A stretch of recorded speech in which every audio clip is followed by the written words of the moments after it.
लक्ष्मीनाथसमारम्भां नादयामुनमध्यमाम् अस्मदाचार्यपर्यन्तां वन्दे गुरुपरम्पराम्। यदि राजाय विद्महे श्रीभाष्यकाराय धीमहि तन्नो रामानुजार्य प्रचोदयात्। ஆழ்வார்கள் திருவடிகளே சரணம். எம்பெருமானார் திருவடிகளே சரணம். ஜீயர் திருவடிகளே சரணம். யோ நித்யமச்சுதபதாம்புஜயுக்மருக்ம व्यामोगदस्दधिधरानदृणायमेने अस्मद्गुरोर् भगवतोऽस्य दयैक सिन्धो रामानुजस्य शरणं शरणं प्रपद्ये.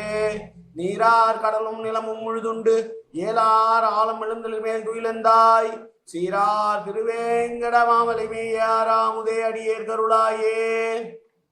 எல்லாம் வல்ல ஏழ்மலையான் பெருங்கருணையால் 4000 திவ்ய பிரபந்த பாசுர பதிவேற்றங்களின் வரிசையில் இருக்கு 2736வது நாள் பாசுர பதிவேற்றம்.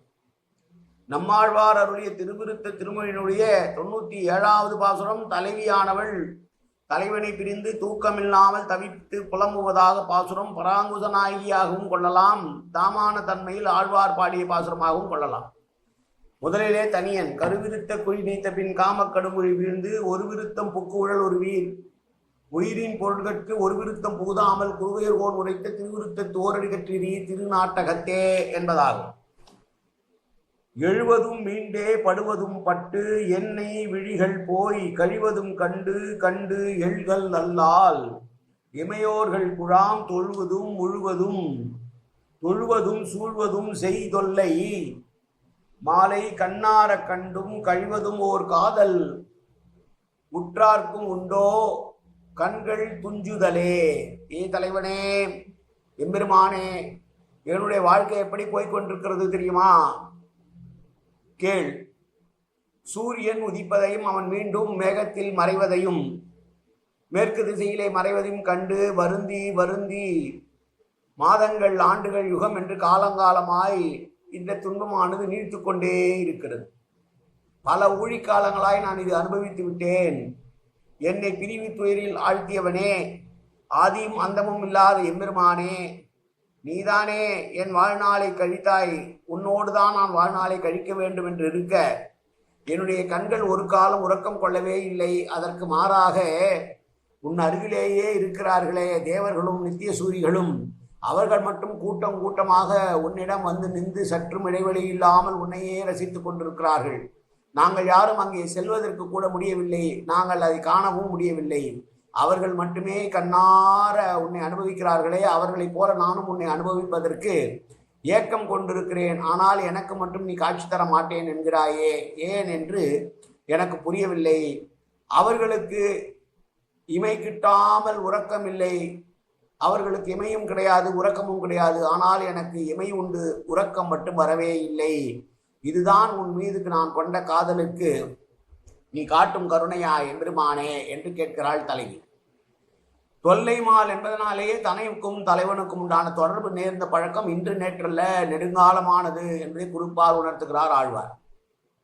பிரிவாற்றாமையால் தூக்கமின்றி வருந்தும் தலைவி தன் தலைவன் தன்னை விட்டு பிரிந்து சென்றதனால் சற்றும் உறக்கம் கொள்ளவில்லை என்றும் மற்றவர்கள் அவரை சூழ்ந்து நின்று அவனுடன் கூடி குழாவி பேசிக் கொண்டிருப்பதனால் தனக்கு அந்த வாய்ப்பும் கிடையவில்லை என்றும் பொறாமைப்பட்டு பேசுகிறாளாம். இந்த திருவிருத்த பிரபந்தமே ஆழ்வார் தானான தன்மையிலும் பராகோசி நாயின் தன்மையினாலும் பாடுகிறார். ஒரு முறையில் கூறிய பொருள் விளக்கம் மற்றொரு முறைக்கு மிக சரியாக பொருந்தி வருவதில்லை என்பதை நாம் பார்த்து வருகிறோம். இதையேதான் நாம் சொல்லியும் வருகிறோம். எனவே தலைவியான பராங்குச நாயகி தலைவன் எம்பெருமான் என்று மட்டும் கொண்டால் இந்த பிரபந்தத்தை இன்னும் சுவைத்து மகிழ முடியும் என்பதுதானே கருத்து. தவிர ஒவ்வொரு பாடல் சொல்லும் பொழுதும் இது அகத்துறை பாடலாக கொண்டால் வேறு ஒரு பொருளும், தானான தன்மையில் ஆழ்வார் பாடுவதாக நினைத்தால் வேறாறு தன்மையிலும் நமக்கு கிடைக்கப்பெறுகிறது இந்த பாடல். இந்த பாசுரத்திலே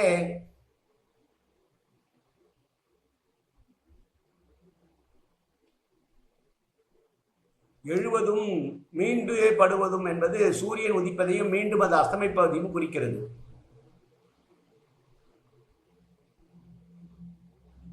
பகவத் சுரூபத்தை முழுவதுமாக சாட்சாத்காரம் பண்ண விரும்பி தொடங்கினாருக்கு காலம்தான் முடிந்து போவதே தவிர அந்த அனுபவம் கிடைக்கப்பெறவில்லை என்பதை சொல்லுகிறார். இங்கே நம்பிள்ளையினுடைய ஈடு பார்க்கிற பொழுது சுதந்திரனான பெருமாள் உறங்கினான் என்று கேட்கும் இத்தனை போக்கி அவரை அனுவர்த்தித்து போன இளைய பெருமாளுக்கு கண் உறங்கிற்றோ. பகவத் விஷயத்தில் கைசவத்தாரில் இதுக்கு முன் கண்கள் உறங்கினாரும் உண்டோ கேட்டறிவாரும் உண்டோ என்று சொல்கிறார். பெருமாள் தான் ராமாவதாரத்தில் தூங்கினாரே தவிர அவருடைய பாகவதனான லக்ஷ்மணன் தூங்கினானா அப்படின்னு நம்ம கேள்விப்பட்டிருக்குமா? அதனால பாகவதர்கள் தான் நம் ஊன் உறக்கம் என்று இருப்பார்களே வழிய பகவானுக்கு அது கிடையாது. எனவே இந்த ஆழ்வார் சொல்லுகிறார், நான் எப்படி கண் உறக்கம், இமையோர்களுக்கு கண் இமையே கிடையாது, எனவே அவர்கள் இமைக்க மாட்டார்கள், உறங்க மாட்டார்கள். ஆனால் எனக்கு இமை இருக்கிறது, நான் எப்படி உறங்காமல் இருக்க முடியும்? ஆனாலும் உறங்காமல் இருக்கிறேன் பெருமாளே, நீர் என்னை ஏற்றுக்கொள்ளவில்லை.